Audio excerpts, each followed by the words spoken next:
preface, I just want to give you a little bit of background of where this comes from.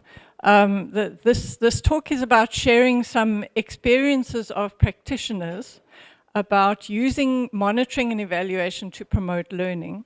And I suppose much of what was talked about in the last session was very much along these lines. So it's experiences from only a few of us, and I'm sure that everybody here can add a whole lot more, but there's a working group that has been brought together under the Southern African Resilience Academy. And it's a monitoring and evaluation working group. And the point of what we were trying to do, or what we are trying to do there, is just to give a bit of a space to provide some voices from practice. So these are the members of the working group at the moment. Just to introduce them to you, one of them is going to be talking after me, which is Answa over there. And so we've all been involved in various aspects of practice, and we're drawing on an experience of many other people as well. So it's not only these people here, but these are the people in the working group. And also some of this work falls under the NRF community of practice called Towards Transformative Monitoring, Evaluation and Learning in Landscapes, and that is being run by Eureka Rosenberg at Rhodes University.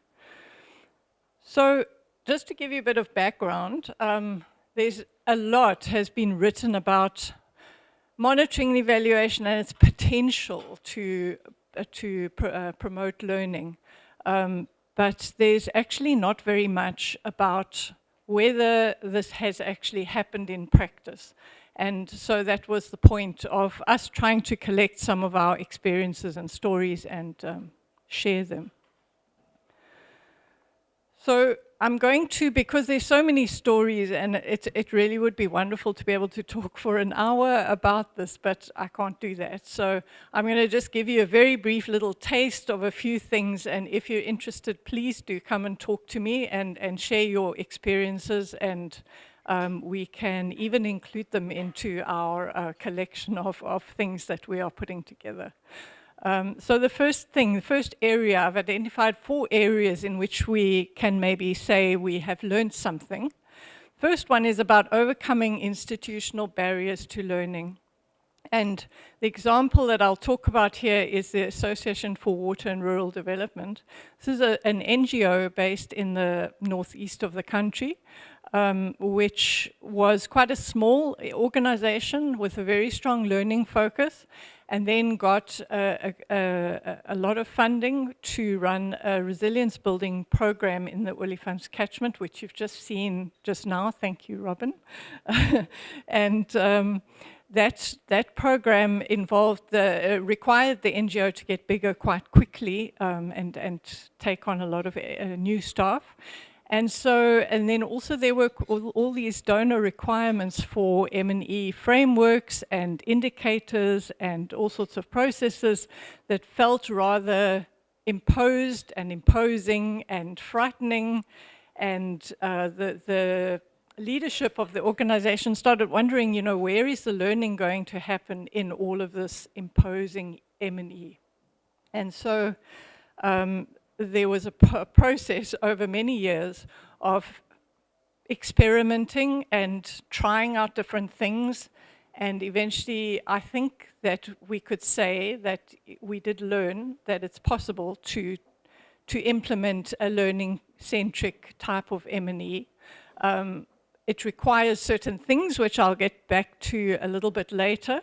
And I won't go into all the details, but basically it involved making a lot of opportunity for reflection and for people to sit down and think about what did this event mean for me and my work. They had little field reports like this one here, which they filled in and became a habit of doing after every event.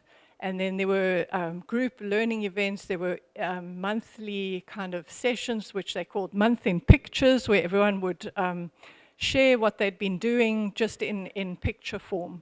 And it spurred a lot of conversation, a lot of thinking about what is this, how does this connect with that, and actually I should speak to so-and-so, and that kind of thing really made a difference, and it became institutionalized.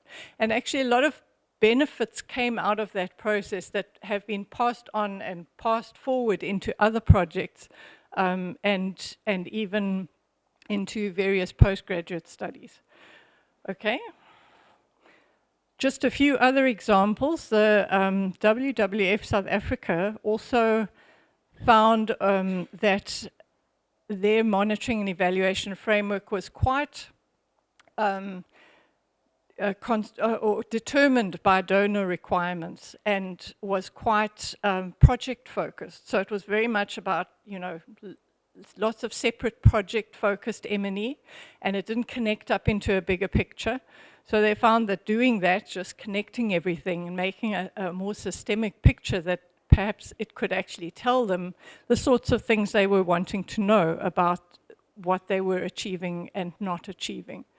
So that's still in a fairly early days, so we can't really say how well it has worked yet, but that's certainly one to watch.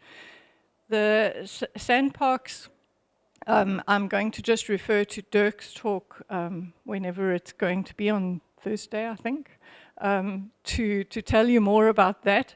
But in sandparks, there's organizational learning processes that had been well established over many years, and then, you know, how they have navigated changes to their ways of doing things and government bureaucracy and so on, to be able to actually maintain those learning processes.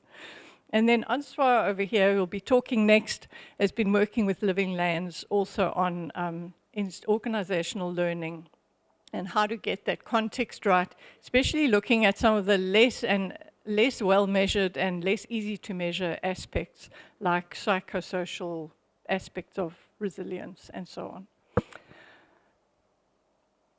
So the second area in which we learned something was using M&E to build participation and inclusion. And I think a lot of the talks in the previous session would add to that very much.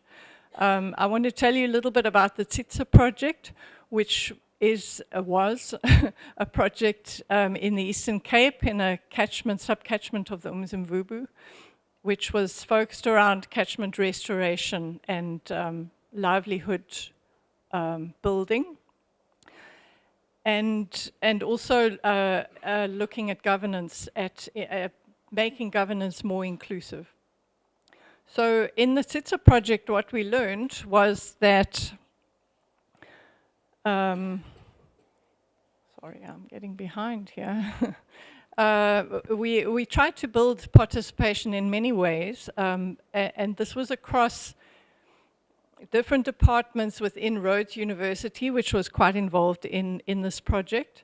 It was across NGOs, some local catchment-based monitors, government departments, municipalities, working for water, etc. So there were many different stakeholders, but which we tried to include in various ways.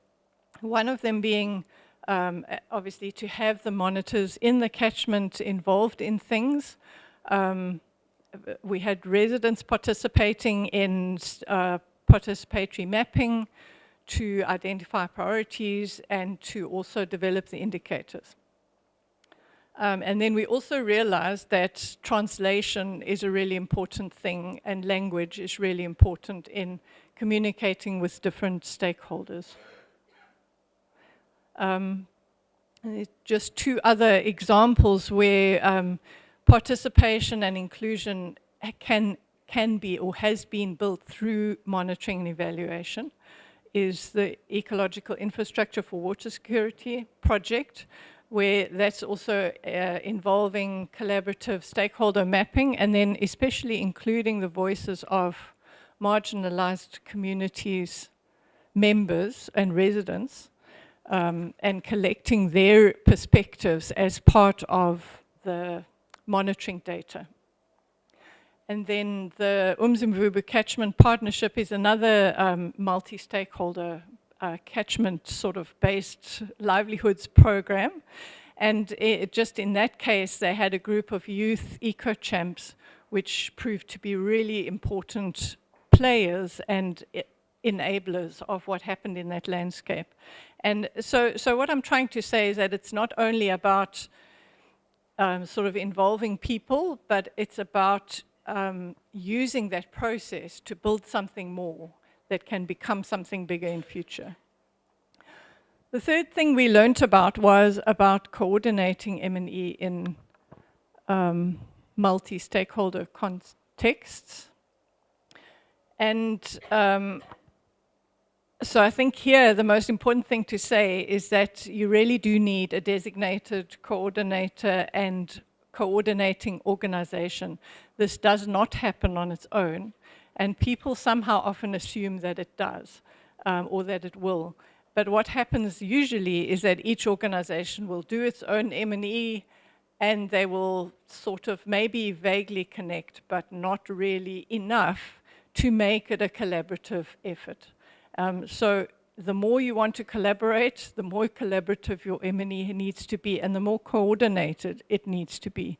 So actually this coordination role is really important. And in the TITSA project, the Rhodes University Environmental Learning Research Center played quite a big role in hosting the knowledge and learning community of practice, as we called it, which just allowed us to meet regularly, talk about